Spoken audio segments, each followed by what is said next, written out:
Shabbat Shalom. I really like our weekday tunes, but I've been humming the melody for 9 to 5 all week. So thanks a lot, Kenner Goldman. Anyway, Diane and I voted this past week. You know, turnout for primary elections is often not very high. A very small number of voters can determine who will win a political office in the general election in so many districts because they are all gerrymandered. So if the district is a safe position for a Democrat, the winner of the primary will be the winner of the general election. And obviously the same is true in districts that are safe for Republicans. We often complain about the political environment in our country. It is filled with angry, ugly diatribes, name-calling, intentional mischaracterization of an opponent's history or policy positions. And now we even have potential deep fake ads that use computer graphics or voice simulations to make it appear that an opponent is saying something or doing something reprehensible. Because we have First Amendment in this country and we prize and cherish free speech, it's almost impossible to control the nature of political discourse. And because we have the First Amendment separation of religion and state, I am certainly not going to tell you tonight who to vote for in the primary election. But I did learn some things as we prepared to vote in the primary, and I wanted to share them with you, even though many of you may have already voted and others of you may have already thought about these things, but I thought it was worth repeating this evening by way of encouraging us to go out and vote, even in a primary election. First of all, you need to know where to go to vote. Diane and I usually vote at the Turkish Mosque on West Belfort, near the Sam Houston Parkway. But for the primary election, it was not a polling place. So if we had just showed up there, we would have been disappointed. What we did do was Google Harris County voting locations. And surprisingly, we got the official map of places that we can vote. So we selected a place that was convenient for us. If you still haven't voted yet, be sure you choose, if you go to that website, to choose election day voting places because they're different from early voting election locations. The Turkish Mosque, for instance, is going to be a voting location on election day, this coming Tuesday. The next thing to know is that there are dozens of judges up for election. Among many other national, state, and local positions, the ballot is really quite long. So if you want to have any idea about who to vote for, you will probably have to do some research before you go to vote. A couple of years ago, Diane and I joined the League of Women Voters.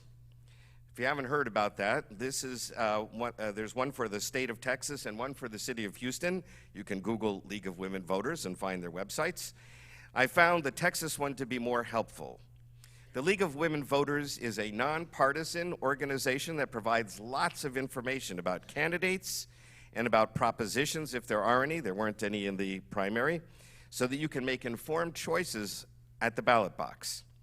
Most of this information is on their website, but now that we are members, we received in the mail a newspaper-like magazine with a wealth of information about every single candidate and their positions on various issues.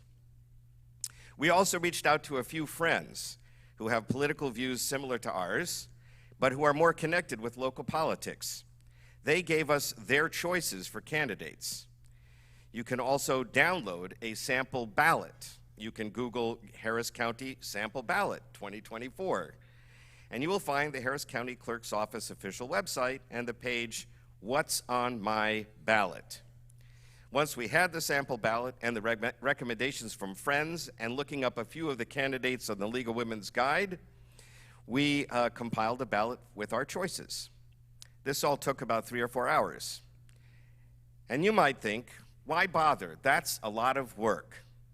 And who cares about the election anyway? Well, this is perhaps the single most important political action that we can take in the United States. Writing or calling our elected officials about issues that are important to us is also a critical civic duty in a democracy. Supporting campaigns of candidates, either financially or by volunteering, is especially effective. And I understand that attending the local Democratic or Republican Party convention to express your views is another way to make your voice heard. I understand that we are going to need to express our support for aid to Israel at both parties' conventions. But not all of us have the financial means to donate to campaigns, nor the time to volunteer canvassing a neighborhood. In light of our limited resources of time and money, spending a few hours to know who you want to vote for in a coming election is not really asking a lot. Do you want our congressmen or senators to, that's probably a campaign phone call right there.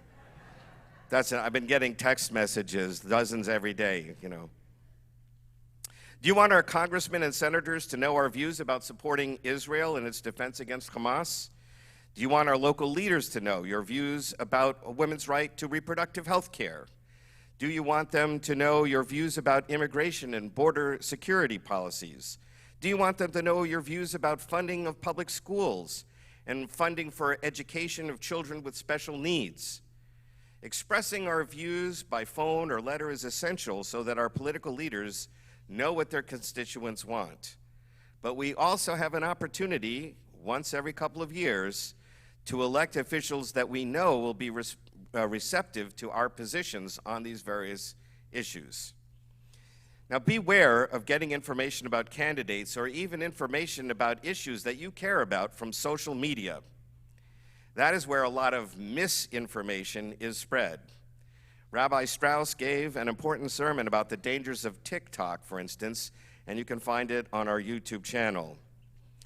But all of the social media is awash in false or misleading pictures, audio and video recordings, and irate rantings of strangers. For the best information, seek out legitimate news sources and people that you know who are informed on the subjects that you care about. In the book of Esther that we're going to read in about 3 weeks on Purim, we see a world in many ways like our own. As you probably know, God is not mentioned anywhere in the book of Esther.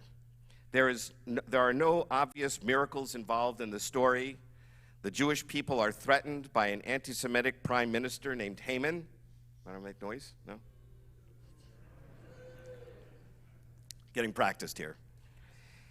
And God is not coming to the rescue in the story. Fortunately for us, the queen of the powerful Persian Empire happens to be Esther, a Jewish person, and she is able to use her influence to enable the Jews to defend themselves. We too live in a powerful country, and we don't have miracles that we see every day.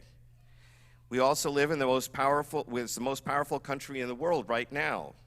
And what happens here will affect not only us, not only our support for the only Jewish state of Israel, but also for the entire, but also for the struggle between democracies and authoritarian regimes, between freedom of speech, religion, and conscience, and repressive dictatorships.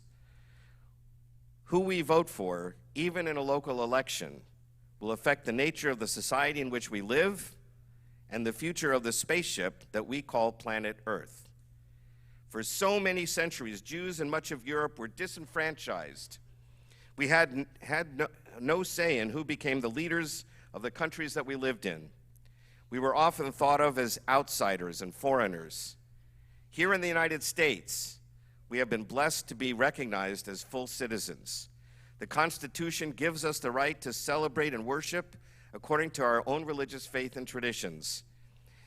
Ever since the King Cyrus of Persia allowed the Jews to return home and build the temple, we have instituted a prayer for the welfare of the government under which we lived. We have seen it as a religious duty, as well as a civic duty, to be good citizens of the countries that we inhabited. Although we couldn't participate in choosing the leaders of those countries, some Jews did manage to serve as financial or political advisors of kings and queens. But America has been the most hospitable country in the diaspora for Jews that we've ever lived in. Because this country is founded on principles of democracy, a separation of religion from government, and justice and equality for all of its citizens. Our prayers generally ask God to inspire our leaders with wisdom and insight to carry out their duties with justice and kindness, and to acknowledge the intrinsic worth and dignity of every human being. We can and should petition our elected officials, write letters, make phone calls, and otherwise express our opinions on matters being considered in local, state, and federal governments. And if Jewish texts reflect a particular viewpoint on some issue, we should let our representatives know what our tradition teaches us about it.